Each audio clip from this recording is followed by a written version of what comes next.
Le Conscience Social Club a duré 10 ans et l'année dernière, il y a 1 an et demi à peu près, ils ont décidé d'enterrer l'association, de cesser leurs activités. Et à ce moment-là, j'avais envie de créer un lieu et du coup j'ai rencontré Émilie qui m'a parlé de cet endroit-là.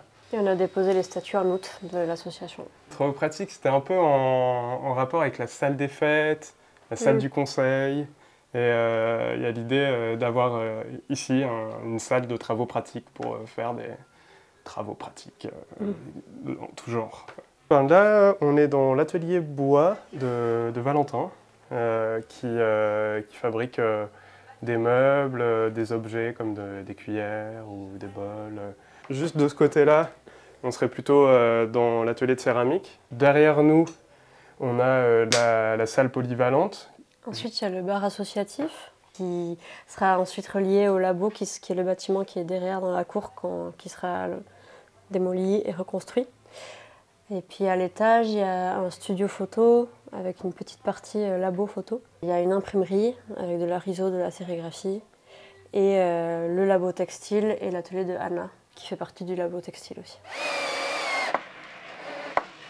Dans l'association, on doit être une dizaine. Après, il y a des bénévoles de Faux-la-Montagne qui sont passés sur le chantier cet été et qui passent maintenant aussi. Et après, il y a eu beaucoup de bénévoles. En fait, on ne peut pas trop les compter au final.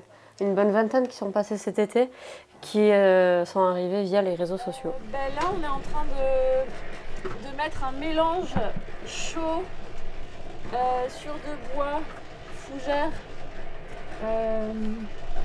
pour isoler. On se disait justement que le fait d'avoir ce prétexte de la pratique artistique, ça permettait aussi de faire venir des gens qui ne vont pas forcément au bar ou au café, mais qui peut-être font de la mosaïque chez eux, de la dentelle, même avec l'idée de la cuisine, on sait qu'il y a des gens qui font de la pâtisserie. Et du coup, on touche des personnes qui sont peut-être pas dans la même socialité que celle du bar du village.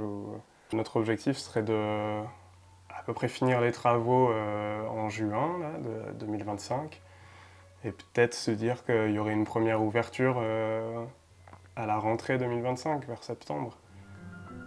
Ouais. Ouais, voilà.